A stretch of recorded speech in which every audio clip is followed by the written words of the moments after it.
Will you talk about just like the current state of weaving in your community and just how that's seen in the community? Are there a lot of weavers? There are so many weavers now. It's exciting, but you know, spruce root basketry is really on the fringe of not continuing because it's so hard. You have to dig for the roots and you only have a small window to get the roots, April, May, and June, and sometimes part of July. If you wait too long and the sap gets in the roots, then it gets kind of weak. And so, and then the other thing is, you know, with red cedar and yellow cedar basketry, there was a woman in Seattle who I was giving a talk at the Birch Museum, and I mentioned that when my mother passed away, I would no longer do basketry because it took so long preparing the material. And this woman, after I gave my talk, came up to me and she said, "Have you ever thought of using a leather stripper?" She called it a jerry stripper. I said, "No." And she showed me this stripper that you could use to strip the red and yellow cedar bark in, you know, in different sizes, and you could weave right away. You didn't have to, like with the spruce root, you have to dig it out of the ground, then you have to cook it. And when you cook it, you have to take and clean it. And then you take it home and you have to split them right away. You can't leave it because if you leave it, it gets harder to split it. And so it's really important to at least split it in half. But you know, some of the weavers that Mary Lou King that lives in Juneau, she found out that after you don't even have to split it. What she does is she vacuum seals it if she doesn't have time to work on it. And I kind of did not like the idea, but then she gave me some of the material and it was like you just got through cooking it. It was natural water was still in the root. And so it was so much easier than working. I remember one time before we did this, Mary Lou King and I got so much that we were working at midnight on it. So this was so much easier to do. So there have been many changes in the traditional preparation of the material, which has made it really interesting because I don't think there would be that many weavers if they had to prepare the red and yellow cedar bark.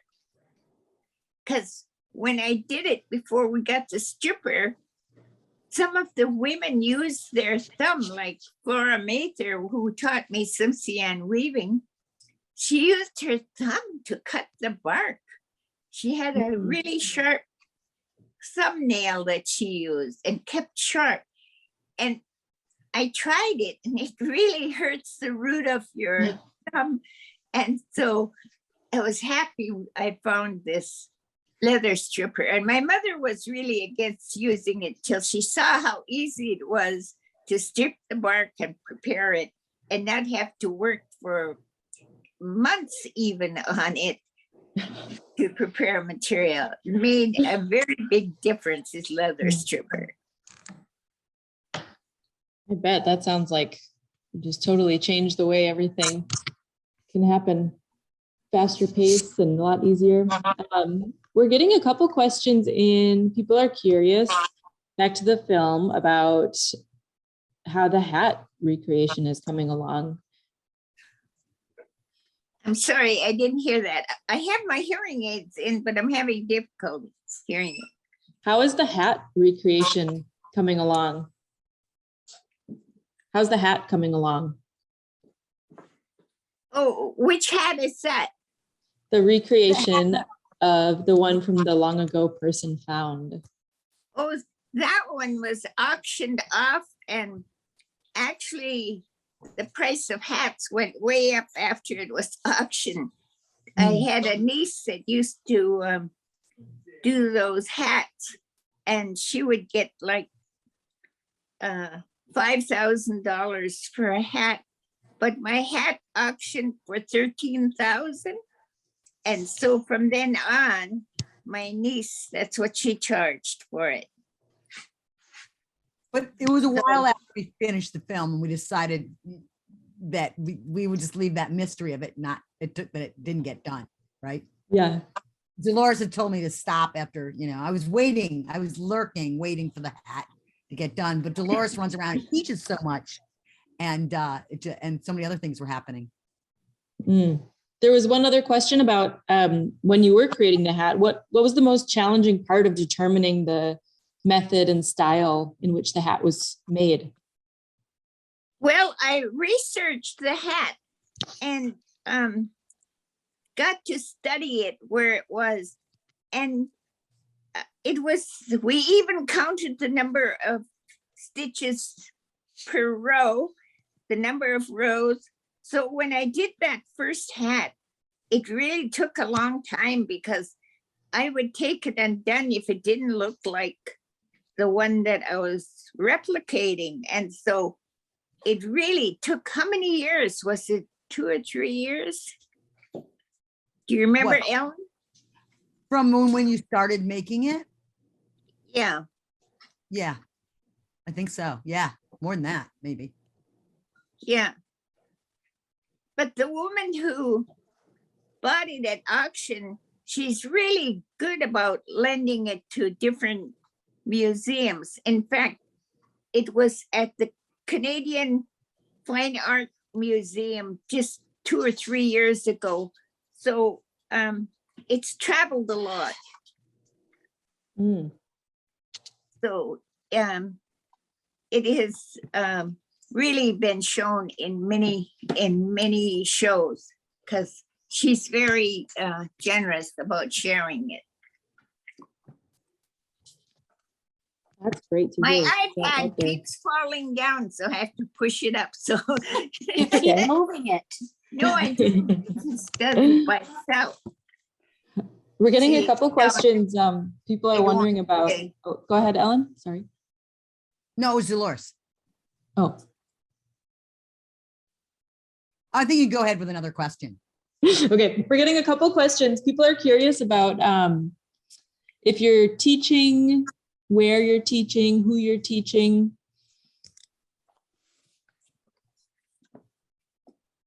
Are you still teaching, Delores?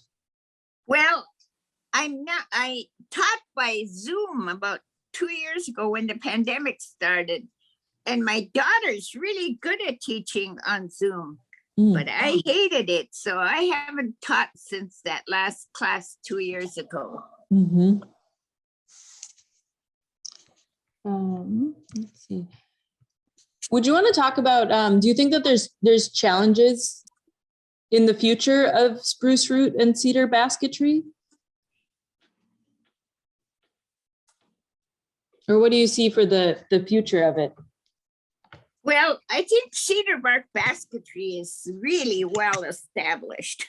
I don't think it'll ever go away. And I kind of feel bad about it because the yellow cedar is really endangered. In fact, they're considering taking it and not allowing weavers to use it anymore. And I feel really strongly that people aren't really respecting the trees too. I very often see people who haven't taken classes actually gird the trees, and that breaks my heart because you're killing the tree. And I don't know if they know that. And I never forget one time when I was a child, when I came back from the city, and we were on a picnic with my uncle, Chief Uya, and I put down the oilcloth because we live in a very sandy place for the picnic. So I put it down and he said to me, "You didn't see it?" I said, "See what?" He said, "There's a little sapling underneath the oilcloth." I said, "There are saplings all over the place." And he said, "But that one was right there where you covered it." He said, "Please take it off, that little sapling. There's lots of places to put it without putting it on a sapling." So the elders were very conservative of with the trees and with anything that we used.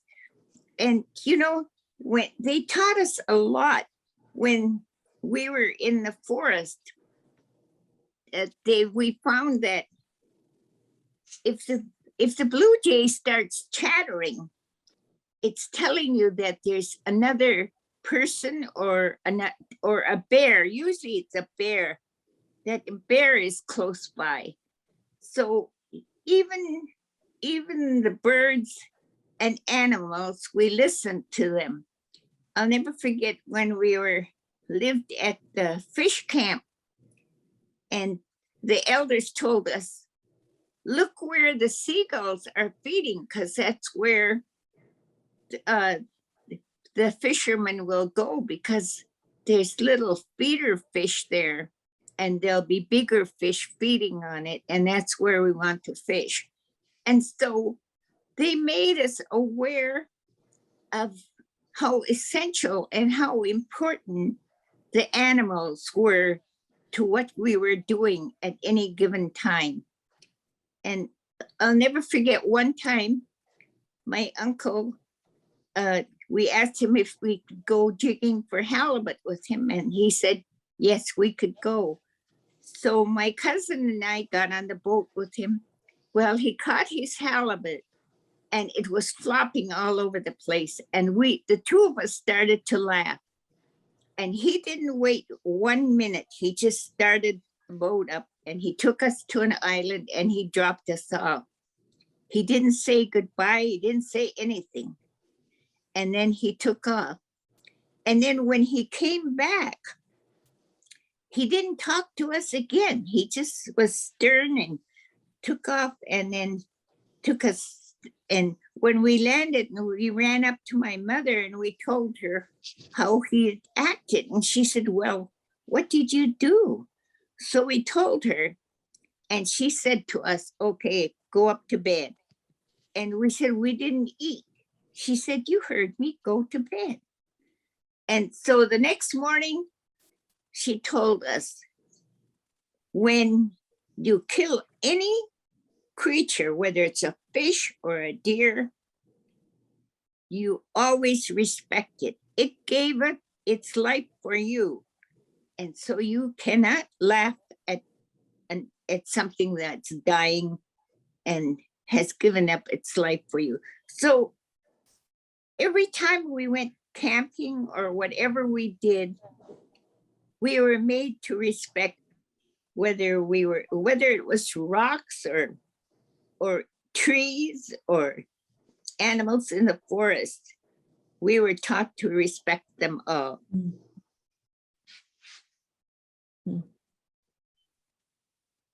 Thanks. It's really sweet to hear these stories. Ellen, I'm curious to hear a little bit from you about, inspirations in telling this story with the film, or things that you learned or that surprised you.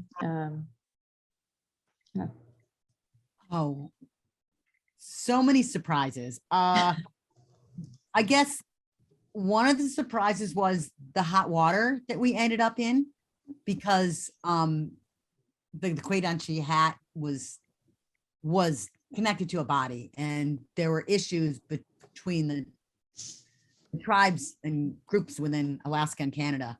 And if we got too assertive with saying what Dolores's relationship was to Kwäday Dän Ts'ìnchi, or said what culture he was from, because of the nature of treaties in where they are in Canada. So I had no idea that I felt at some points we'd started World War III, and we almost thought about stopping the film.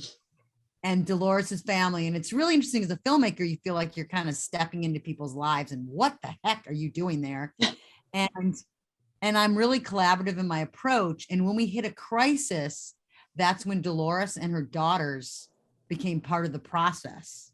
And it was amazing because we were like, we were in Ketchikan trying to decide if we should do the film. And then we came up with the idea of putting in those drawings so that we took out the original photographs that I'd taken when Deloress was looking at the hat, and tried to go forward with that, and that affected the narration. And so what was really interesting is then when you show the film, how people react to that, like particularly various folks with a Western background do not like not getting to see the hat, and they feel they should have everything. So I really love it when, like a white academic was like, why can't I see the hat? And I'm like, well, you can't have everything. And so that was really amazing. And just getting to travel with Deloress and spend so much time with her was just an amazing, insightful time and experience. And, it's continued. And she also thought, she told me that the people would only want to watch this film for like 6 months, then we'd be done with it. And we ran around, we showed it at the Smithsonian, and we showed on some college campuses, and we did a lot of community screenings, and it was on national PBS, and they renewed it. And then, I call every once in a while, I go, we have another screening. And so it's about 6 years, the film's like 6-7 years old. And yeah. So I guess those are some of the things that I can think of. Yeah. Wow. I like that kind of theme of, just not being able to see the hat, and that being difficult for some people, but it just is what it is. And and another thing that's really, really fascinating. One of the things the film shows, which is so important to Indigenous artists now, is being able to go to museums and see all those things that are in various archives and collections. That things were taken out of communities, but when they're accessible, they become these great places where people can study the work. But it was also fun going in as we were making the film, and then we showed the film at various museums, from the Idle George to Smithsonian to, as I mentioned, to the Peabody, and watching the curators and museum specialists hang on every word Deloress said. It reminded me when I was a teaching assistant in graduate school, and I felt I could say the moon is made of green cheese, and all the undergrads would write it down. And so people follow in white lab coats and white gloves, follow Deloress around. Is that accurate, Deloress? I beg your pardon? Is that accurate to say that the curators and museum people follow you around with notebooks and write down everything you say? Right, that happens all the time. I liked that shot in the film with Deloress looking through the collections, and just like the enthusiasm and the excitement and love for each basket. I mean, I'm sure that's a part of it too. I bet a lot of people that go through collections are not looking through with such excitement. So that was really sweet to see. Yeah, that is actually one of my favorite scenes in editing it. I just wanted to show that love and enthusiasm and humility too. When the thing about being knocked down to kindergarten, Deloress is a master, but she's just talks about learning, and so much that it's such a good reminder for all of us, because I know whatever you create, you're trying to create something, and you're like trying to get there, and things don't work, and you're frustrated, but then you get something done, and then you look back and it's done, and you think, oh, it's done, that went okay, and then you start something new and you hit those struggles again. Mm-hmm. Does that happen to you weavers as well as filmmakers?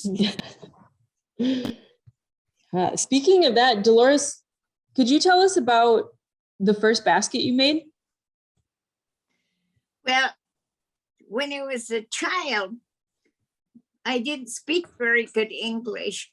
And so they had a class of making basketry, and my mother was teaching the class. And I wouldn't listen because she was my mother. I can't remember if I made the basket convex or concave.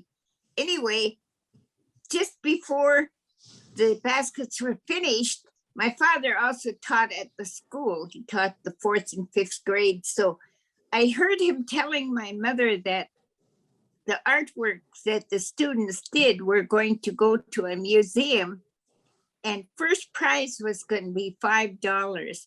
Well, in the 1930s, $5 was a lot of money. And so I went to class the next day and I said, I'll take my basket, I'm done now.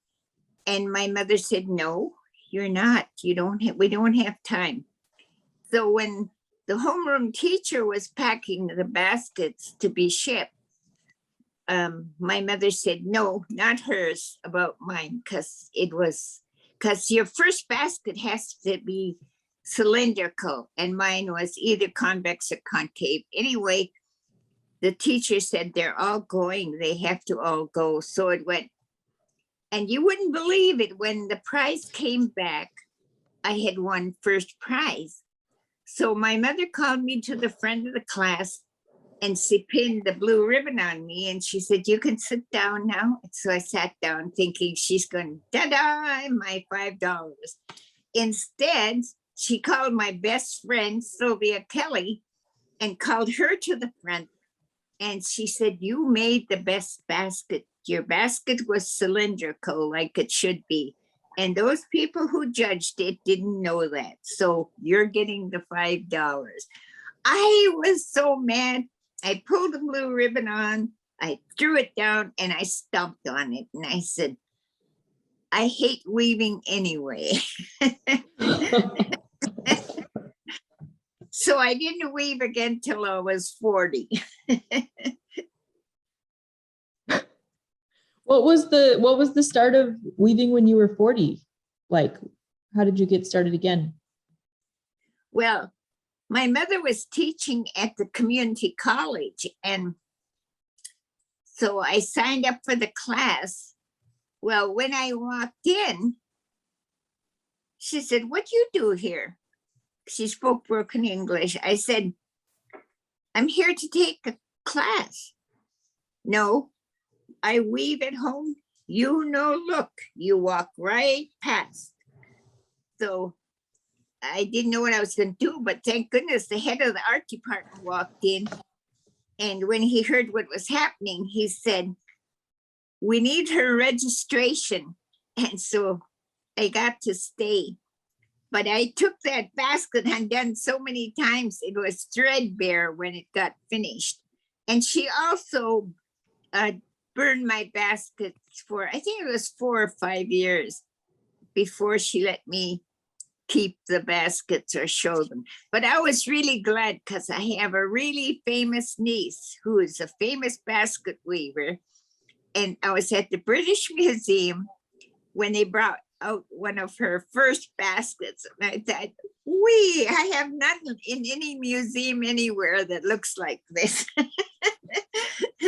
So I was glad then after. But you know, my husband was so supportive, and that's why I didn't give up, because he would always say it's a beautiful basket, no matter what it looked like. So I was really fortunate that he was so supportive. Is that is burning someone's baskets when they're learning? Is that a common thing? I don't remember her doing that with anyone else, because my daughter learned from her, and I saw her basket at the British Museum, and it was beautiful. And my daughter, that April, she has the basket at the Metropolitan Museum of Art, and I don't have one there. So she has a beautiful basket there.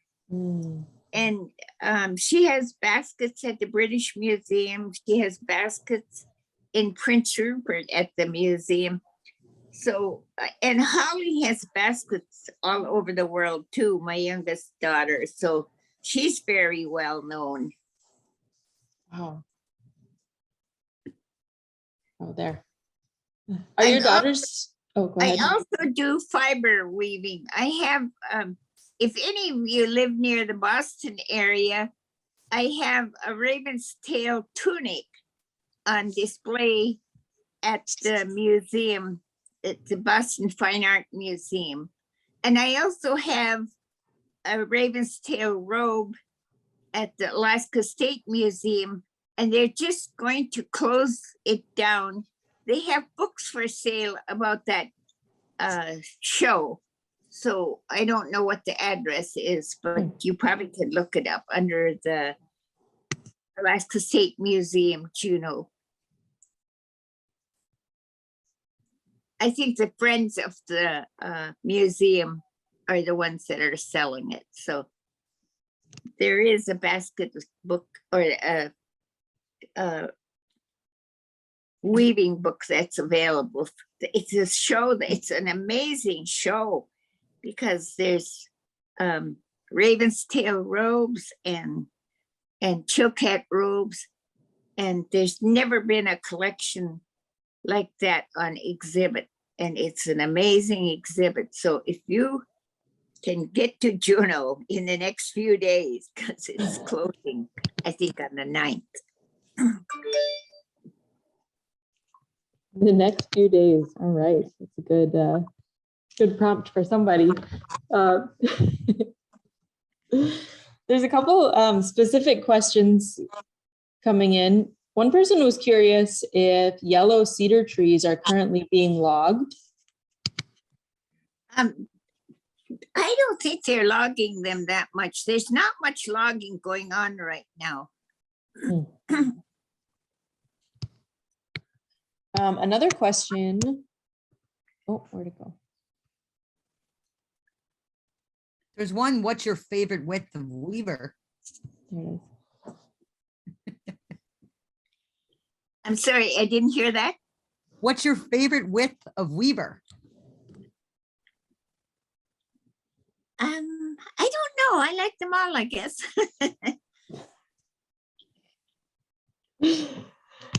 There was a question, curious if you're familiar with Sami weaving with birch root. No, I'm not. No. Okay. Someone was wondering if maybe it was similar to spruce root basketry, but feel free to chat about that in the comments if anybody does know about that. What do you weave with there? And what local do you weave with birch? Yep. Here we have a lot of birch bark. We also have willow. We do have cedar bark.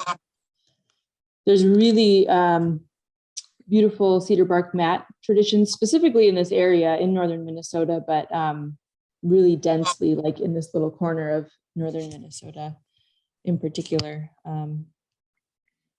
And yeah, there's people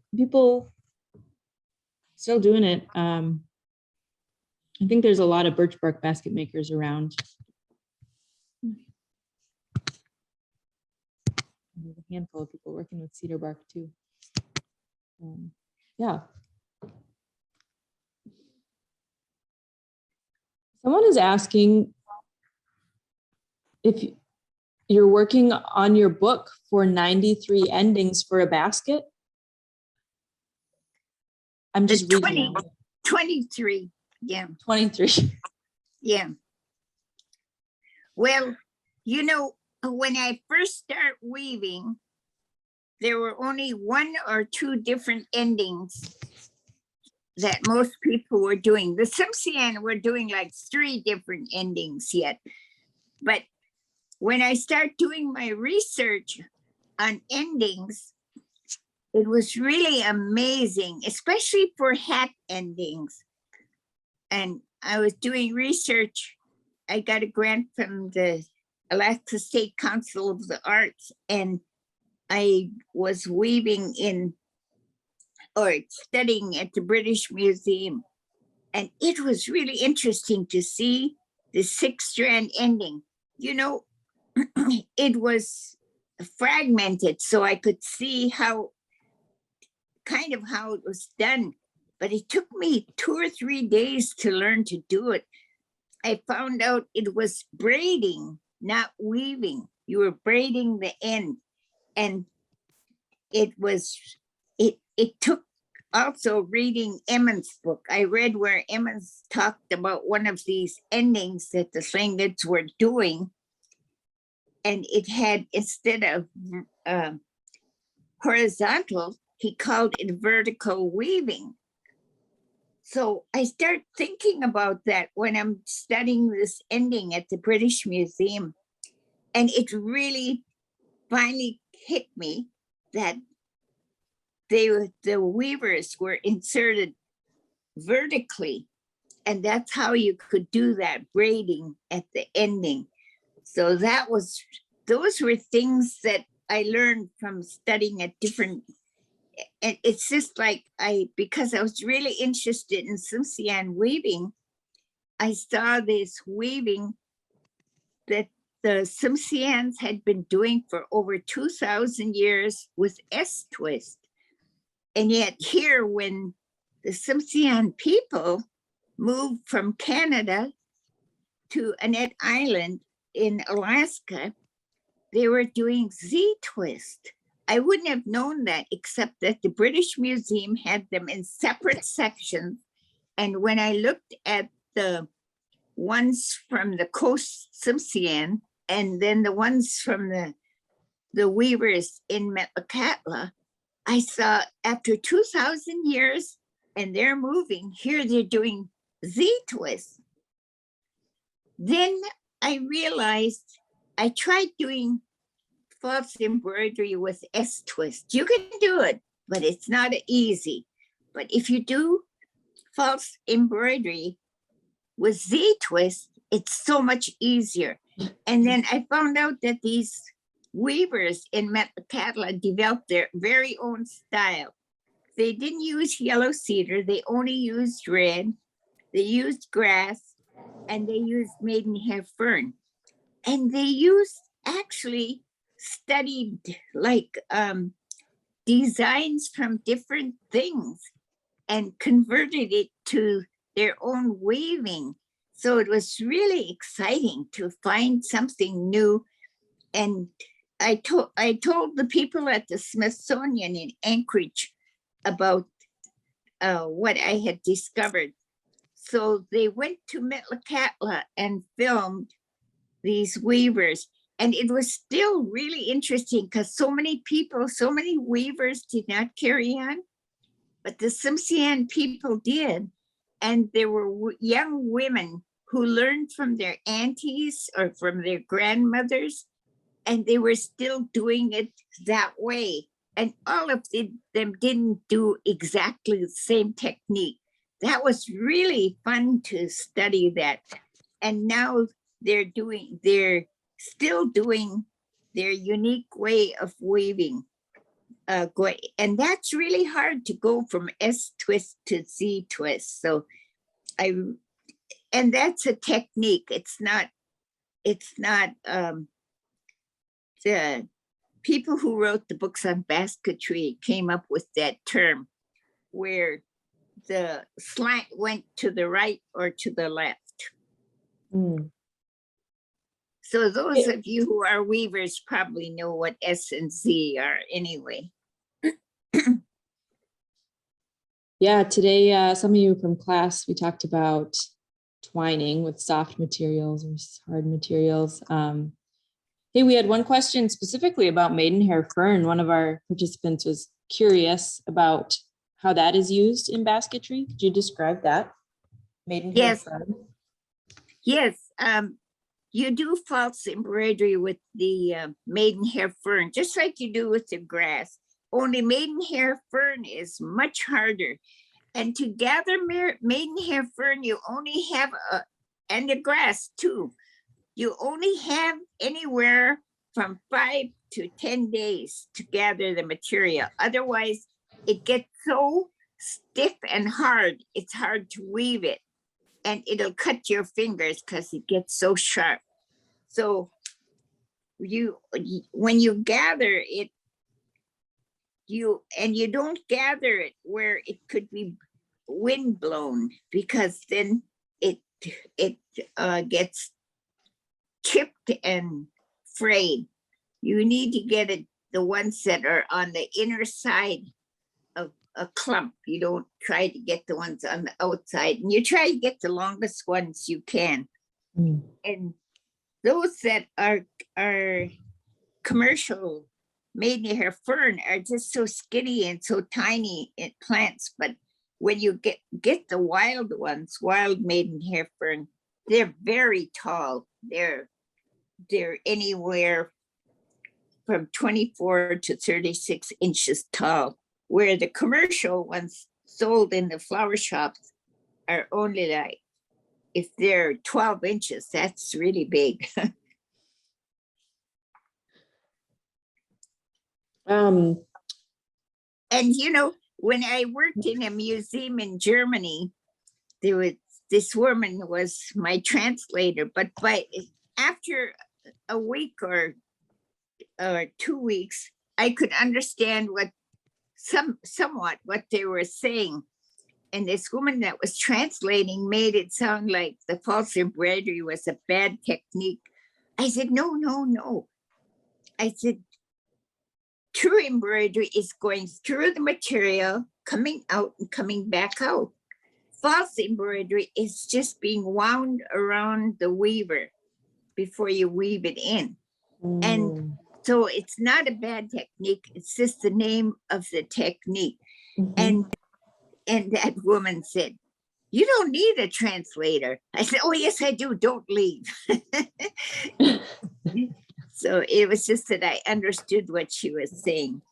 You know, and I really like to talk about the people who give us these grants, like the Alaska State Council on the Arts, the Rasmussen Foundation, the Luce Foundation. They just gave me a $50,000 fellowship so I could go and teach without worrying about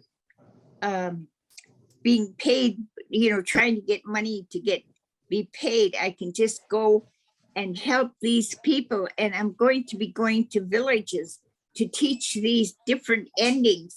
So they're not having to pay me to go there. I'll just work with them. And the Luce Foundation grant has given me that opportunity. So I am very lucky that I have this fellowship from the Luce Foundation. And there are many other foundations that support us in our art. And it's just, to me, I could never have gone to Great Britain. I could never have gone to Germany and all over Europe. And so I was very fortunate to get these fundings from these different organizations and See Alaska, because without the See Alaska fund to go to study that Longo man's hat, I couldn't have gone up and stayed at a hotel and studied the weaving on that hat. So there are I know I'm forgetting some of the I got a grant from the National Endowment of the Arts to study in Ottawa. So there are just so many organizations that have funded me. And so I really didn't do what I have done all alone. It was the support of many foundations, many organizations, and I could never have accomplished what I have without their support. And that's one of the things I always like to emphasize. That's great. And just your willingness to travel and share. And Ellen, we really appreciate your work in, putting together a film that brings us all together here in northern Minnesota and people all over the place to hear and listen to these stories. So, well, it was really good to work with Ellen because she understood my worry about global warming, and including that calving of the glacier on the film really brought tears to my eyes because it's happening all over Alaska. And that's how they found the long ago man's body and hat and a lot more artifacts there beside the glacier. So I really appreciate that she's bringing attention to this critical time in our lives. Thank you, Ellen. You put up with me a lot, so I thank you. No one realized, yeah, Yeah. It's really Ellen, do you odd. have similar projects before or since this film? Well, Similar I do. context? I do all sorts of things, but I did a series of short films. I wanted to do an experiment where I made 37 films over 2 years in this community, all about different issues with a lot of people. It's called 14 Miles, and I wanted it to be a model of deconstructing a place through small stories. During COVID, I started doing a lot of public radio work. And now I'm doing a live storytelling series on the radio, and the response to that led to a show that's produced with the local tribe, Sitka tribe of Alaska. And we just aired a really kind of controversial episode where we kind of critique something called Alaska Day, where we celebrate the transfer of Alaska from Russia to the US, which is kind of a stolen story. And so anyway, I get in trouble in different ways, and you can go to artchangeinc.org and learn more. And Art the other thing, Change Inc. Oh, yeah, sorry. Art Change Inc. Yeah, it's a nonprofit with a strange name, just artchangeinc.org. Mhm. And also DVD is a dying format, and I do have a number of DVDs of this film. So if anyone, I guess you could go to Art Change Inc. and contact me, and I'll make a deal with you if you'd really want a DVD, if Delores feels good with that. That's great. Thanks. Does anybody have any final questions they want to type in? I think we're going to wrap up here. And just wait a minute and see if anything comes in. Well, we really appreciate the two of you spending this evening with us. And but yeah, we appreciate all the information and the stories and being able to come together through watching this film that the two of you created. I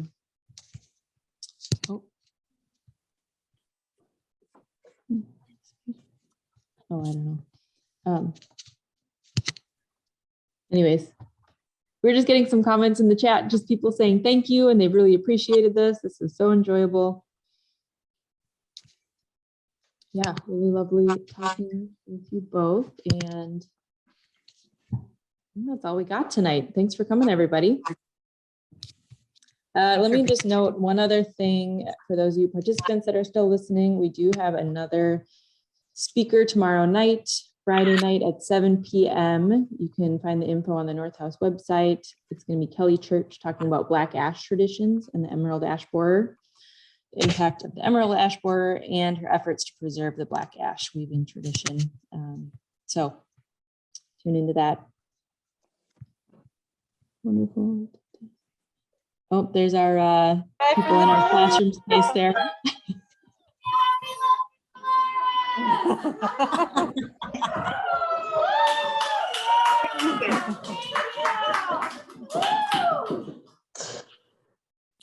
Oh, good crowd. Thanks for being here, everybody down there. Thank you for everything. Thank you, Ellen. Thank you, Delores. Yeah, it's great. And I do think that people, one thing I want to say is I think that people got through COVID or getting through COVID better who create things. Mm-hmm. I don't know if everyone's off, but I feel like the friends that I have that are making things are more edgy about life. Yes, I think that is a huge help. And it's been interesting sharing that and bringing that to like community dynamics through the internet in the last while. But we've started doing a little bit more in person, which has been really special to gather with people for the first time in a long time with that. But yeah, I bet. But I kind of like this because for years I spent so much time traveling with films, and it was really carbon unfriendly and super time consuming to like travel sometimes basically 2 days to show an hour or half an hour long film. So I kind of, in some ways, Delores doesn't like it as well, but I like the fact that now I'm going to go to a discussion about landslide issues in our community, and I was just helping with the public radio pledge drive, but I can do this too. You know? So you can be local and global. Yes, Yes. Anyway, thanks for finding us, because I'm not very good sometimes at pushing. Like pushing. No, I think more weavers would like to see this film, and it's a niche film, but Yeah, this was perfect. We like have all the weavers gathered right now, and this was really great to have you two this evening joining us. So we appreciate it. Yeah. All right, everyone, keep creating. All right, Thanks, bye. Ellen. All right, goodbye.